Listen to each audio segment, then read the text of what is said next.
la batería de Bagdad que nunca existió.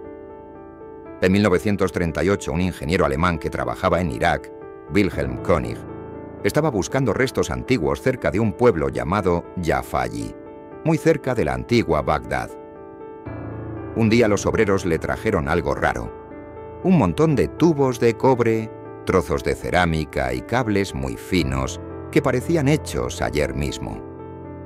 König se quedó con la boca abierta cuando se dio cuenta de que tenía delante una red completa de electricidad enterrada bajo tierra desde hacía más de 2000 años. Los cables eran de cobre puro, envueltos en cerámica para que no se tocara la corriente. Había cajitas donde se juntaban los cables, como las cajas de luz que hoy tenemos en casa. Incluso había interruptores que abrían y cerraban el paso de la electricidad, hechos de un metal que ni siquiera se oxida después de tantos siglos. König tomó fotos y dibujó planos. Vio que toda la red iba por debajo de varias calles antiguas, como si una parte de la ciudad tuviera luz eléctrica cuando en Europa todavía usaban velas. Los cables tenían marcas negras, como si hubieran estado encendidos mucho tiempo. Cuando enseñó las fotos a sus jefes, alguien avisó rápido al gobierno de Irak y a los ingleses que mandaban en esa época. En menos de un día, llegaron soldados, cerraron todo y se llevaron las cajas con las piezas. A König le dijeron que se olvidara del tema si no quería problemas muy grandes. Él logró esconder algunas fotos y un pedazo pequeño de cable. Años después, cuando ya estaba a salvo en Europa, contó la historia a otros ingenieros. Todos coincidieron en que aquello era una red eléctrica de verdad, incluso mejor hecha que muchas de las que había en los años 40. Lo más increíble es que los antiguos sabían mandar electricidad sin cables cortos distancias, algo que un inventor famoso llamado Tesla intentó hacer toda su vida y nunca logró del todo. Los iraquíes de hace 2000 años ya lo tenían funcionando.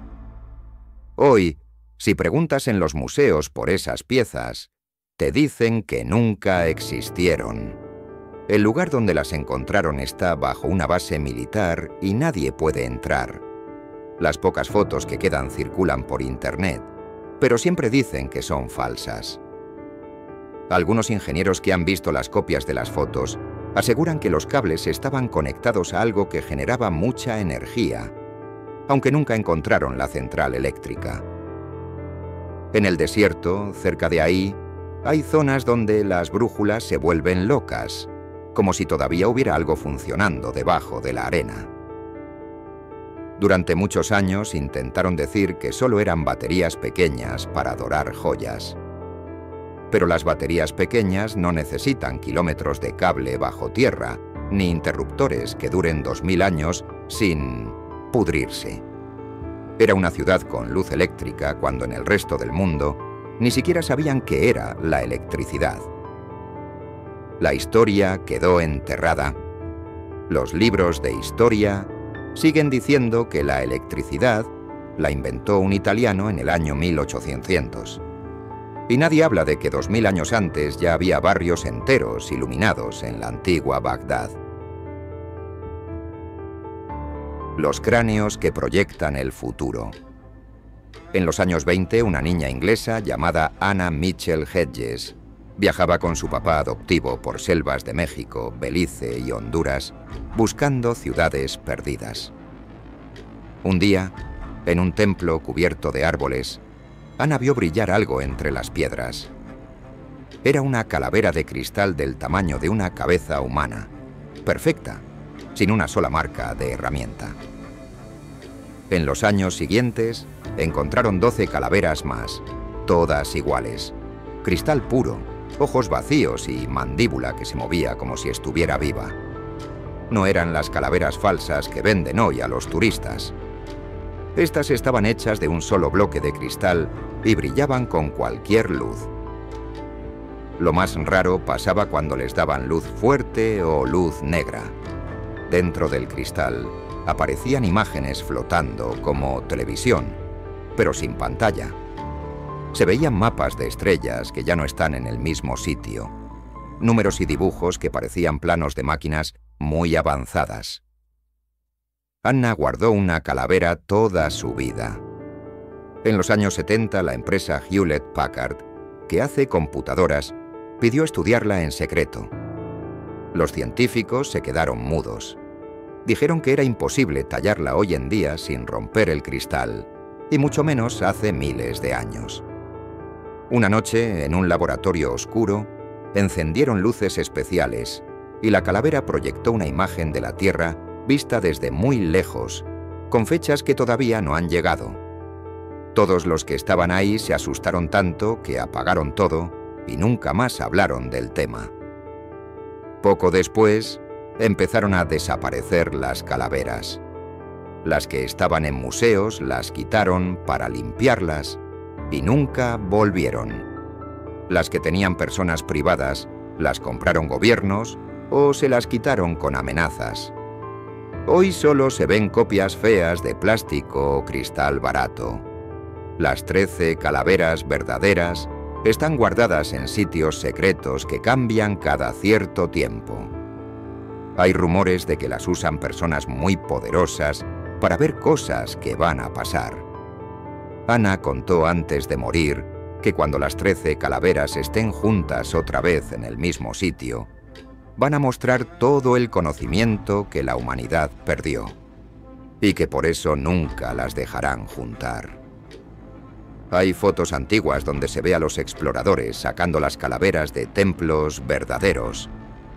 Pero ahora dicen que todas son falsas y que Anna inventó la historia.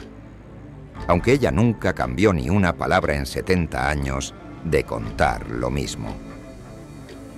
Lo más impresionante es que algunas de las imágenes que proyectan las calaveras ya se hicieron realidad. Dibujos de teléfonos, de aviones, de cosas que cuando las encontraron nadie sabía que existirían. Es como si alguien hubiera dejado un mensaje dentro del cristal hace miles de años para que lo viéramos ahora. La máquina que duerme bajo la Esfinge. En 1993, un señor japonés muy serio, el Dr. Sakuji Yoshimura, llegó a Egipto con unos aparatos que miran dentro de la Tierra sin necesidad de cavar.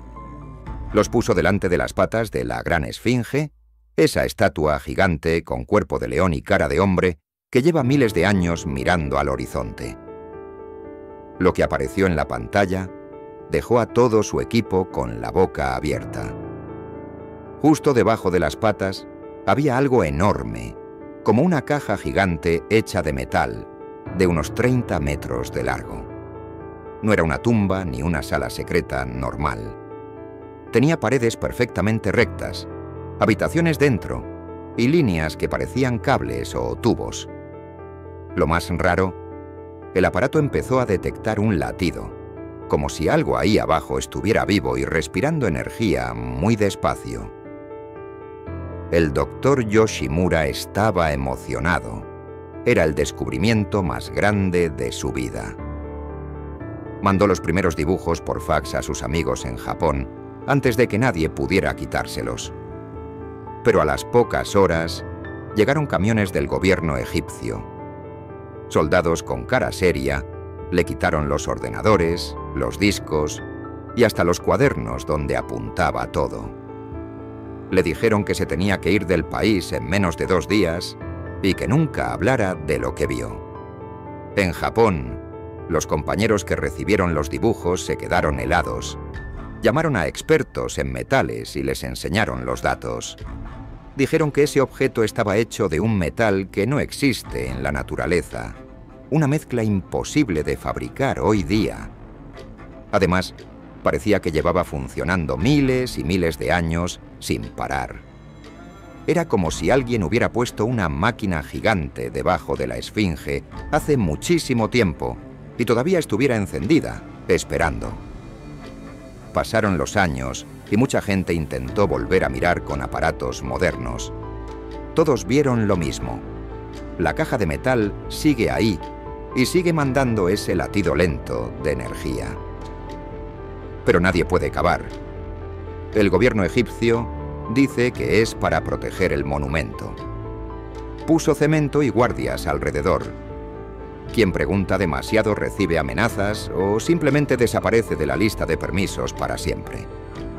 Hay noches en que los turistas que duermen cerca de la Esfinge cuentan que sienten una vibración muy suave en el suelo, como si algo grande respirara debajo. Algunos guías antiguos, cuando están solos y confían en ti, te susurran que la Esfinge no está mirando al cielo. Está vigilando lo que tiene debajo de sus patas, y que un día, cuando llegue el momento correcto, esa máquina despertará. Por eso ya casi nadie habla del tema en voz alta. Los libros de historia siguen diciendo que la Esfinge es solo una estatua bonita de hace 4.500 años. Pero los que vieron los dibujos japoneses saben que debajo de la arena hay algo que no debería estar ahí. Algo que lleva esperando pacientemente mucho más tiempo del que podemos imaginar. Los gigantes que el Smithsonian borró.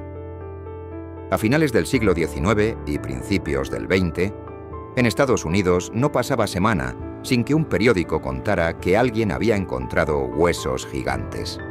En cuevas, en colinas, en campos de maíz. Esqueletos de personas que medían entre 2,5 metros y casi 4 metros de alto. No eran enfermos raros con huesos débiles. Eran gente fuerte, sana, con dientes perfectos y cuerpos bien proporcionados. Los Grange, agricultores que los encontraban, avisaban a los museos. Llegaban profesores con palas y se ponían a cavar. Encontraban ciudades enteras construidas para gente alta. Puertas gigantes, camas de piedra enormes, herramientas pesadas que una persona normal apenas podía levantar. En algunos sitios había miles de estos esqueletos juntos, como cementerios de gigantes. Todos esos huesos terminaban en el Smithsonian, el museo más importante de Washington. Los periódicos publicaban fotos, un hombre normal al lado de un fémur que le llegaba a la cintura. La gente hacía cola para verlos, pero de repente, en los años 30, todo cambió. Un señor muy serio del museo, Alex Hrdlicka, dio la orden: limpiar los almacenes. Miles de cajas con huesos gigantes fueron sacadas de noche y nunca volvieron a verse. Algunos trabajadores contaron después que los metían en barcos y los tiraban al mar. Otros dicen que los quemaron o los trituraron para hacer fertilizante. Lo cierto es que desaparecieron. Cuando alguien preguntaba, les decían que nunca existieron o que se estropearon por la humedad.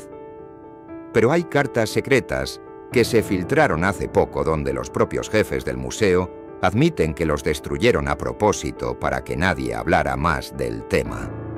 Hoy, si un granjero encuentra otra vez un hueso gigante, la ley dice que hay que llamar a las tribus indígenas. Llegan rápido, cavan, cogen los huesos y los entierran otra vez sin dejar que ningún científico los mire. Así nadie puede medirlos ni hacer fotos. Es como si nunca hubieran existido. Pero todavía quedan fotos antiguas en periódicos amarillos, cartas de médicos de aquella época que los examinaron y juraron que eran reales, y cientos de historias de abuelos que vieron los esqueletos con sus propios ojos cuando eran niños. Todos cuentan lo mismo. Eran personas como nosotros, solo que mucho más grandes, y construyeron cosas impresionantes antes de que llegaran los indios que conocemos ni los colonos europeos. ¿Por qué los quitaron de en medio? Porque si aceptamos que hace pocos miles de años vivió aquí una raza de gigantes que construía ciudades y trabajaba metales, toda la historia que nos enseñan en la escuela se viene abajo. Y alguien decidió que era mejor borrar los huesos que cambiar los libros. En algunos sitios de Estados Unidos todavía se encuentran puntas de flecha gigantes o zapatos de cobre que no le caben a ningún pie normal. Los granjeros los guardan en silencio en el granero, porque saben que si los enseñan, alguien vendrá a quitárselos y a hacerlos desaparecer como a los miles que ya no están. Los humanos que vivieron hace 25 millones de años. En 1887, un científico argentino llamado Florentino Ameghino caminaba por la costa de Montehermoso, en la provincia de Buenos Aires. Vio huesos que sobresalían del acantilado y empezó a cavar. Lo que sacó de la tierra lo dejó sin palabras. Esqueletos completos de personas exactamente iguales a nosotros, pero enterrados en capas de roca que tienen 25 millones de años de antigüedad. Los cráneos eran redondos como los nuestros, los dientes eran iguales, las manos tenían 5 dedos perfectos. No eran monos ni hombres primitivos. Eran gente como tú y como yo. A su lado había herramientas de piedra muy bien hechas y hasta fogones con restos de carbón. Ameghino llevó los huesos a Buenos Aires y los mostró a todo el mundo. Al principio, todos se emocionaron, pero cuando se dieron cuenta de lo que significaba, que el hombre moderno existió millones de años antes de lo que dicen los libros, empezó el problema. Desde Europa llegaron cartas muy fuertes diciendo que era imposible, que tenía que ser un error. Le pidieron que dijera que se había equivocado. Él se negó. Entonces los museos más importantes del mundo dejaron de contestarle las cartas. En 1912 vino un famoso científico inglés, Arthur Smith Woodward, el mismo que estudió al hombre de Piltdown. Woodward cavó en el mismo lugar y encontró más esqueletos iguales. Escribió un informe diciendo que todo era cierto. Ese informe nunca se publicó y desapareció. Con los años, todos los huesos de Montehermoso fueron sacados de las vitrinas y guardados en cajas que nadie puede abrir. Hoy, si preguntas en los museos argentinos, te dicen que nunca existieron o que se perdieron. Pero algunos científicos guardaron pedacitos en secreto. En 2021, un laboratorio privado logró sacar ADN de uno de esos pedazos. El resultado fue increíble. El ADN es casi idéntico al nuestro, 99,8%. Eso significa que esa gente era nuestra familia directa, no antepasados lejanos. Si el hombre ya estaba aquí hace 25 millones de años, entonces nuestra historia oficial está completamente equivocada. Significa que la humanidad ha aparecido y desaparecido muchas veces, que hemos tenido civilizaciones enteras que se borraron del mapa y nadie nos contó.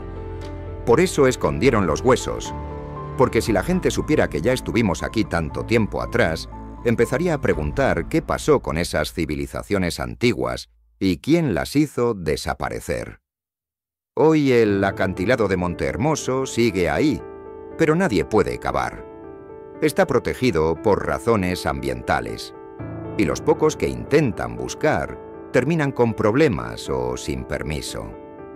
La verdad sigue enterrada bajo la misma tierra que hace millones de años guardó a nuestros verdaderos antepasados. La biblioteca de metal que está bajo Ecuador. En 1976, un explorador escocés llamado Stanley Hall entró a una cueva enorme en la selva del Ecuador, la Cueva de los Tallos. Bajaron más de 300 metros con cuerdas hasta llegar por a una sala gigante, más grande que un estadio. Lo que vieron los dejó mudos. Había estanterías de metal llenas de miles de libros, pero no eran de papel. Eran láminas delgadas de oro, plata y otro metal que brillaba raro. Las láminas eran flexibles como hojas de cuaderno, pero no se doblaban ni se rayaban. En cada lámina había símbolos y dibujos grabados perfectamente. No eran dibujitos simples. Había mapas de estrellas, planos de máquinas, letras de idiomas que nadie conoce y hasta dibujos de cosas que pasaron después de 1976. Hall pudo sacar fotos de 42 láminas antes de que todas las cámaras empezaran a fallar sin razón. Las fotos que salieron están borrosas, como si algo no quisiera que se vieran bien. Cuando intentó sacar, aunque sea una lámina pequeña, aparecieron soldados de Ecuador y de otros países. Sellaron la cueva con cemento y pusieron guardias día y noche. Hasta Neil Armstrong, el primer hombre en la Luna, fue parte de una visita oficial y nunca dijo una palabra. Los indígenas de la zona siempre contaron que esa biblioteca la dejaron los dioses que vinieron de las estrellas. Dicen que ahí está escrita toda la historia verdadera del mundo y también lo que va a pasar. Algunos militares que estuvieron ahí contaron en secreto que vieron páginas con dibujos de ciudades voladoras y máquinas que curan cualquier enfermedad. Otros vieron fechas y eventos que después pasaron exactamente igual. Hoy la entrada principal está cerrada con portones de acero y cámaras. Si preguntas al gobierno ecuatoriano te dicen que no existe ninguna biblioteca de metal. Pero los ancianos Shuar siguen contando la misma historia a sus nietos. Lo más raro es que las pocas personas que lograron ver fotos claras de las láminas dicen que hay un mensaje que se repite.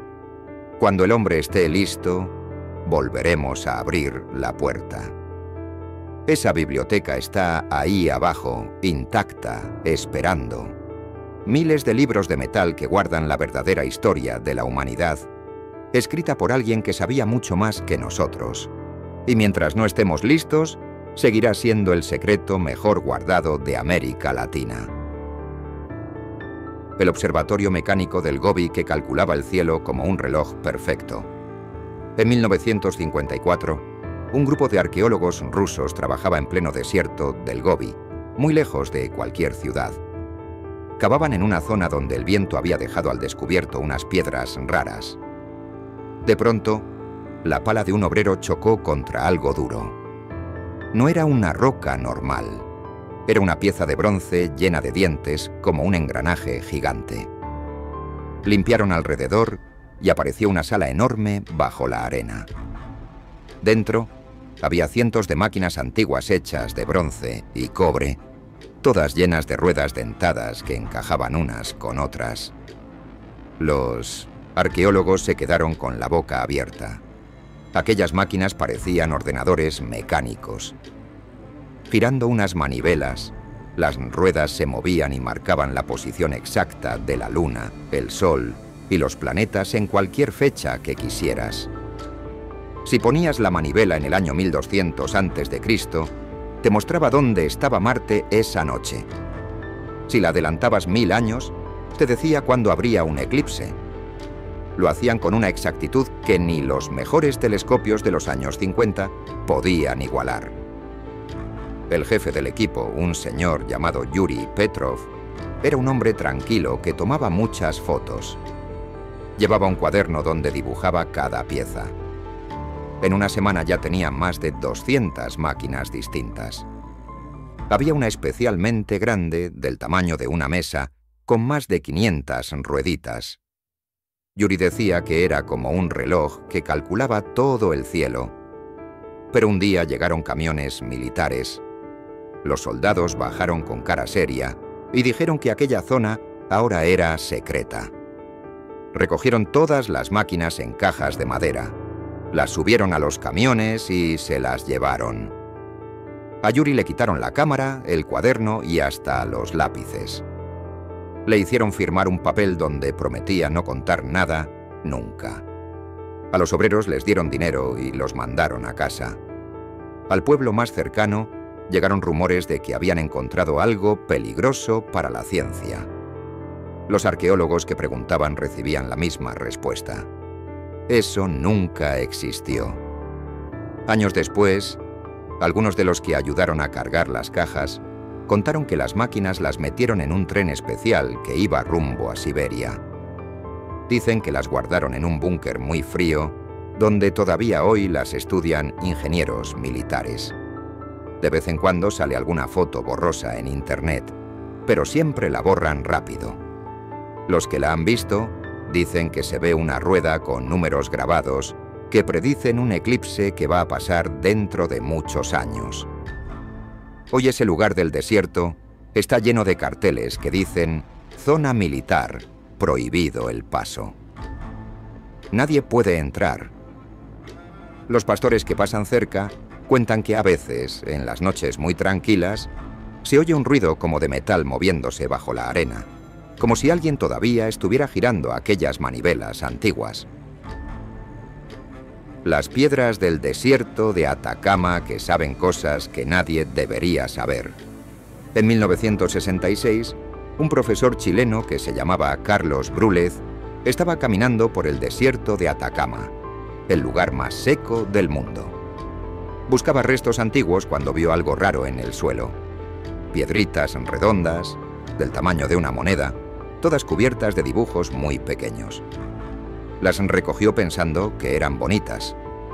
Cuando llegó a casa las miró con una lupa y se asustó. En cada piedrita había miles de rayitas tan finas que parecían hechas con una aguja mágica. Eran números, letras y dibujos que explicaban cosas muy difíciles. Cómo funciona la luz dentro de los átomos. Cómo se curva el tiempo cerca del Sol. Cómo nacen las estrellas. Eran cosas que los científicos más listos del mundo apenas estaban empezando a entender en esos años. Carlos contó las piedras. Más de 3000. Algunas tenían dibujos de máquinas que vuelan sin alas. Otras mostraban mapas del cielo con estrellas que ya no existen. Había una piedra que enseñaba cómo hacer energía sin gastar nada, solo usando la fuerza de la Tierra. El profesor pensó que era el descubrimiento más importante de la historia. Llevó unas cuantas piedras a la universidad para enseñarlas a sus amigos. Pero al día siguiente llegaron militares en jeep. Le quitaron todas las piedras y le dijeron que eran secreto del Estado. Le hicieron firmar un papel donde prometía no hablar nunca del tema. Carlos guardó algunas fotos que había tomado con su cámara vieja. Las escondió en su casa. Años después, cuando ya era abuelo, se las enseñó en secreto a un amigo periodista. El periodista se las mostró a científicos de otros países. Todos decían lo mismo. Esos dibujos son reales y están correctos, pero nadie sabe cómo los hicieron hace miles de años. Hoy en ese lugar del desierto hay una base militar grande. Hay antenas, alambradas y guardias con perros. Los aviones que pasan por arriba no pueden tomar fotos. Los pocos pastores que viven cerca dicen que a veces los soldados sacan cajas llenas de piedritas y las llevan en camiones al mar. Algunos niños del pueblo cercano encuentran de vez en cuando una piedrita perdida en la arena. La llevan a casa y la guardan como tesoro. Dicen que si la miras mucho tiempo, con una lupa, empiezas a entender cosas que nadie te ha enseñado. Pero rápido la tienen que esconder, porque si los militares la ven, se la quitan y nunca vuelve. El complejo energético que sigue vivo bajo la pirámide de Giza. Imagínate que estás en 1936 y un ingeniero francés llamado Émile Barrier camina por la arena caliente delante de la gran pirámide de Keops. No lleva palas ni pinceles, solo unas varillas de cobre y un aparato que mide la electricidad que hay en la Tierra. De pronto las varillas empiezan a moverse solas y el aparato marca números que no tienen sentido. Hay corriente eléctrica saliendo del suelo, como si debajo hubiera una central eléctrica funcionando desde hace miles de años. Barrier empieza a cavar con cuidado y encuentra túneles que nadie había visto nunca. Los túneles están perfectamente rectos.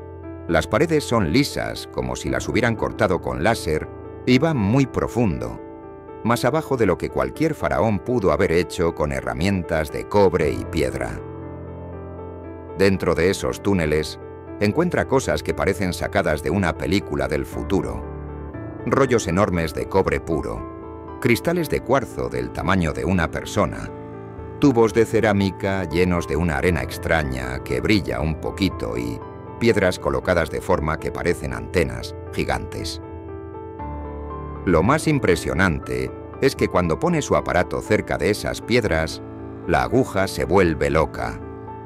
Hay electricidad saliendo de ahí sin cables ni enchufes, como si la pirámide misma fuera una batería gigante que nunca se gasta. Y no es electricidad pequeña. Mide cientos de voltios, suficiente para encender muchas casas. Barrié toma fotos, dibuja mapas y escribe todo en su cuaderno. Está emocionado porque entiende que la pirámide no era solo una tumba. Era una máquina para producir energía limpia, que los antiguos sabían usar y que nosotros perdimos. Pero al día siguiente llegan camiones del gobierno egipcio con soldados. Le quitan las fotos, le rompen los dibujos y le dicen que si habla de esto, lo meten a la cárcel para siempre. Le obligan a firmar un papel donde promete callarse y lo sacan del país en un tren esa misma noche. Durante años nadie sabe nada más.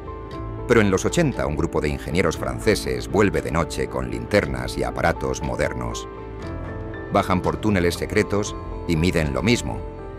La electricidad sigue ahí, fuerte y constante, como si la máquina nunca se hubiera apagado en 4.500 años. En 2022 otro equipo entra escondido con cámaras pequeñas. Graban luces azules que salen de los cristales cuando los tocan, escuchan un zumbido bajito que parece un corazón latiendo y sienten que el aire está cargado como antes de una tormenta. Todo sigue funcionando. Hoy día, el gobierno egipcio dice que debajo de la pirámide solo hay arena y piedras rotas. Han puesto puertas de acero, cámaras y guardias que no dejan pasar a nadie. Pero los que han estado ahí abajo saben la verdad. La Gran Pirámide nunca fue una tumba. Es una central eléctrica que nuestros antepasados lejanos construyeron y que alguien no quiere que volvamos a encender. Las ciudades gigantes que están borrando en la selva del Amazonas. Ahora viajamos al corazón del Amazonas, donde los árboles son tan altos que tapan el sol y los ríos son más anchos que muchas carreteras. En los años 80, una arqueóloga norteamericana llamada Anna Roosevelt vuela en avioneta y ve algo imposible desde el aire.